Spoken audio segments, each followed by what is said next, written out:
Hey there, I'm back out in the barn working on the new chicken area where I'm going to put my chickens in the barn. And I've sort of decided to change a little direction on the, I guess, the sequence of things I'm going to do. First time I talked to you the other day in the barn, uh, I was going to work on the bottom part of the barn to make it predator proof. Uh, but the problem with that is really from about where I'm standing toward the camera, that's going to be the area where the chickens will live.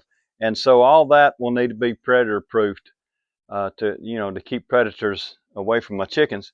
But what I don't have right now is sort of this ends wall, if you will, or so I've got a better feel for how big the area is visually, and being able to predator proof this corner, if there's a wall here. And so this is about where a wall is going to be. Uh, and at first I thought about, I didn't want to have any wood in contact with the ground. I think that's one reason that this barn's been standing since 1942, is that the wood doesn't touch the ground in here. So you notice that it's sitting on cinder blocks, and there's these beams, and that's really what the barn's built off of.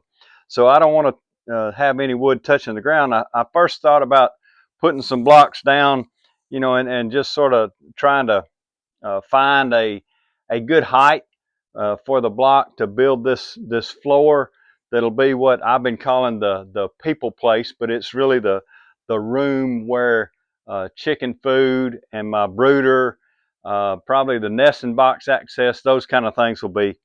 And so what I've decided to do is go ahead and build the floor for that. That will give me, this wall edge to then start working on, where the chicken enclosure is, and do my predator proofing along this wall. So that's what I'm going to do. I'm going to start with, I've gone to the store and I picked up some 2x6s, some plywood, and really, along with this beam, I'm just going to put a 2x6 up on this beam, screw it to the beam, and then come out with floor joist, that'll span the width of the barn, I guess, stall size here, and they'll go all the way across, and then I'll secure the plywood sheathing to the floor and make a floor of that. And then later I'll build up from there, with the brooder and the place where I'm going to store my food and that kind of stuff for the chickens. So that's where we are. Just a little bit of a direction, direction change, because more I get to thinking about it, more I guess I talk myself into doing different things. I guess ruminating on things are good sometimes, but that's what works for me mostly.